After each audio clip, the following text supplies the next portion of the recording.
Hi guys, I've been playing with Porthgain this morning and I've just come across this point. Now it's thrown against the road my loco is on here, so I need to throw it. But I can't be using my fingers because that's sad and embarrassing and it will lead to family shame. Luckily, I've got these baddies, point motors. So let's go have a look. So the point motors I'm going to be using are going to be the Gauge Master PM1s. I really like these because they're nice and simple to use, even if the instructions scare me a little bit. But I'll show you why they're nice and simple in a minute. These are actually a little bit more overcomplicated than they need to be because they've got this built-in switch for auxiliary. Again, I'll show you what that is in a minute, but if we just have a look at that.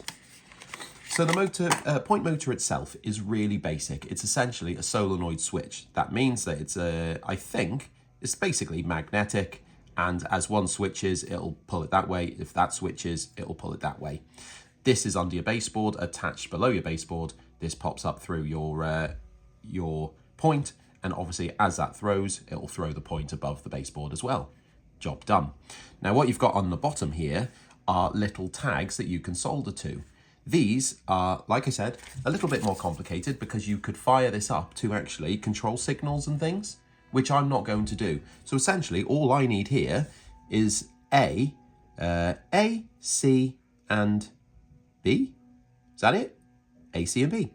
Yes, A, C, and B. I'm only going to be using 3 of them. I will also show you how I wire in the capacitor discharge unit because that really helps with point thrown and things like that. And the toggle switches I use because they are not your like typical on-off, they are an on-off-on, and again, I'll show you that in a second. But I think what we'll do first is solder these up so it's ready to add to the layout itself. Okay, I'm ready to solder this up, and you can see that I've already done the other 2. I've also primed B by tinning it with a bit of solder.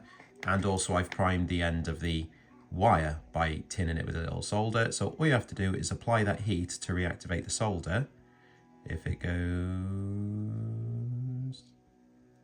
goes, my soldering iron's looking at, there we go.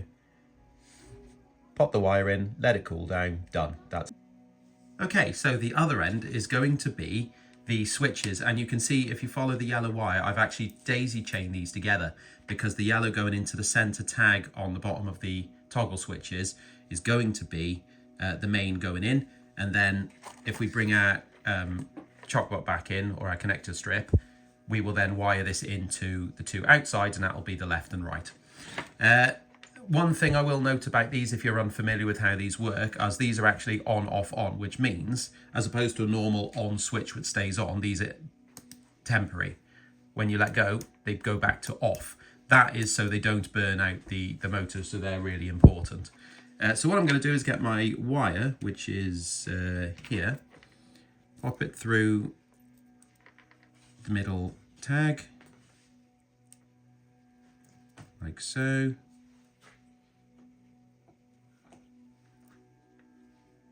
Why is that so difficult? There.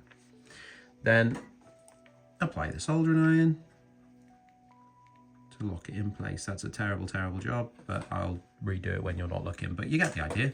That goes on there and everyone's happy. Let's pretend it's done it. Okay, so you should be able to see that the rod is now up through the little slot in the side of the tie bar. And if I turn it around like this, you can see that I'm going to put it on an angle because the track above it is on an angle. So you wouldn't put this like that because then it's not going to help it throw. It needs to be in line with the track. The next thing is that you want that rod to basically be even when it throws up and it throws down. So if I see where about, there we go. So there's the point. Right, that's thrown up in this instance, or towards the edge of the board. If I throw down, there, it's actually got further there. So what I'm going to do is move the point up a little bit. And a little bit more. There we go. That is basically dead center. And as I do that, there's really, really basically no friction or resistance against it apart from the switch in itself. So that feels about right. I'm not going to drill it in whilst you're watching because I've tried twice now and failed both times because I've lost the screws out the end because I'm holding it at a weird angle. These are the screws I'm going to use. These little screws go into this little hole and this little hole. So I thought I would take a moment now to show you how this is wired up lightly before I tidy the wires up and put the board down and everything like that. So if you're a little bit confused still how this goes together, it's really simple when I follow the colours around and I tell you. So starting at your combi controller or whatever you use, you've got 4 ports at the top, the 2 that go to the track, and the 2 here, well, I've got brown and white actually, are like your accessory port. So they're coming up out of here and they are going into this little badger here. This is a CDU, or a capacitor discharge unit. What this does basically is it builds up a bank of power, like batteries or whatever, or well, like a discharge unit. And then when you trigger the point motors, it will release that surge of power, and you've got like plenty of power to make sure those points are successfully thrown. Probably overkill on this layout, but I like to add them. They're more useful when you're, throwing loads of points in a short space of time, or multiple at once maybe. So if we come out of the CDU unit, which is basically just in series to everything else around here, if we follow this yellow, because it's got 4 on here, 2 coming in from the power, the 1 coming out here will go all the way across here, and then it will daisy chain across the switches, the toggle switches that I showed you before. That's the middle part on here. The other yellow coming out of the discharge unit will go up and go into the middle connector on the connector strip, and also into port B on the point motor. So you've got your 2 at the outside which are throwing it, and the middle one which is providing that power. Is that neutral? Don't know. I hate wiring. Don't think of it too much. Then obviously the other 2 which are on here are coming down and going into blue, and they're going into the switch. That is your entire circuit. If I throw the points, now everything is on, you'll hear that it is successfully throwing. The last job above the board for these, before I tidy everything up, is actually going to be cutting off the end of the rod, because everything has been tested and it's working okay. So I'm going to use my Dremel. Now this is a hairy little job, because if you screw this up, you either hit the rails and screw the rails up, or you chop down too far into the plastic and you screw the tie bar up. I'm going to try to not do either of those things.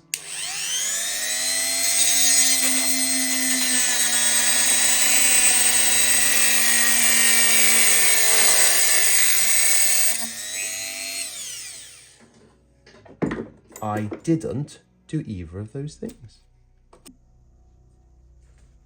Okay. That's glue under there, wood glue, because I can't get into my PVA still. But I'm going to say there's nothing else I need to add to it. So we can go down like so. It's warped a little bit, this board, because of, I don't know. I don't know why. Is it just because it's crap wood? Maybe. So it needs to be weighed down whilst the glue dries. This wood glue is extremely strong when it's hitting stuff like, well, wood. So that should be really nice. Let's find something else, guys. Let's wait. Oh, let's do this. These are my new books. So let's put those on because they will weigh it. There's the Great Western Steam of the Beaten Track, because I thought that was nice. There's British Narrow Gauge Steam, because I thought that was nice. And there's compiled by Howard Johnston, the 37s. That is a Rail 5 portfolios, because I thought it was nice. I also found pictures in there that I'd like to model one day. Not that I will get onto it, I'd imagine, because of, all the projects. The only point that's going to be different is the mainline point, because it's wired up differently now, because it's modern and fancy. So I cut the little tag between the frog and the rest of the point last week before I laid the track. Now, when you wire up a point motor, you've got the same 3 as you do before. The 2 outside are obviously like left and right. This one here, I think it's C. Yeah, C. Is going as like your main power in. Now F over here is going into the frog wire itself. You can see pointing out from the board there.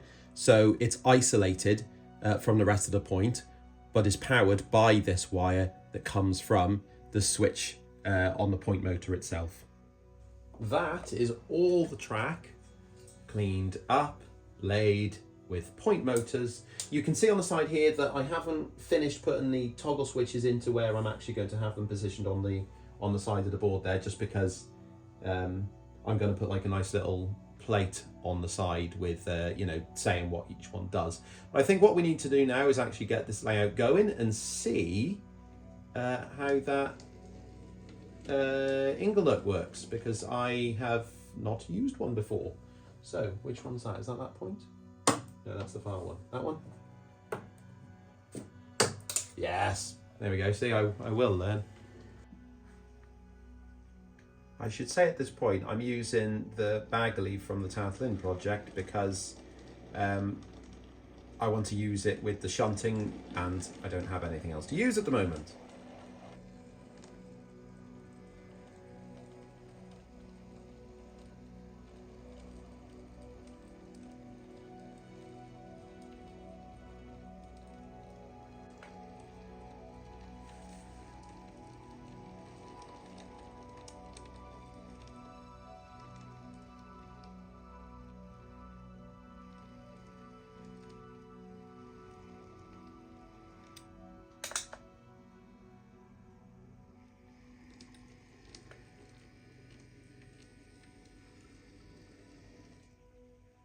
Now, I've come up against a problem. I did that just to show you how these magnets work, but I remembered now that when I put the couplings on these wagons, I didn't plan for them to be shunted like this. So actually, whilst they have the hoops there, they don't have the magnetic wire that you would put on the, you know, to actually activate them. So what I can do is like sort of just leave them there for a little bit. Oh, you can put 4 in there. Brilliant. Okay. Well, you know, next time I will, I'll get some, not that one, that one. I will get some wire on them so we can actually have a bit of a play, but I've run out of time this time. Anyway, here we go. That can just park there and they can go for a bit of lunch with their friends in the quarry.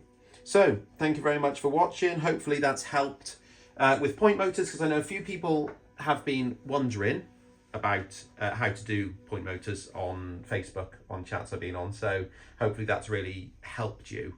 Next week, I think I'm just going to start cracking on with the track and getting it painted up, because I like that process and it'll be a really nice step forward, because I'm in an R in how to do the rock faces on here, because they're very different to what I did on that Gwernal. So I think we'll go with the track, get the track ready and sorted, so then it's full steam ahead with the scenery around it.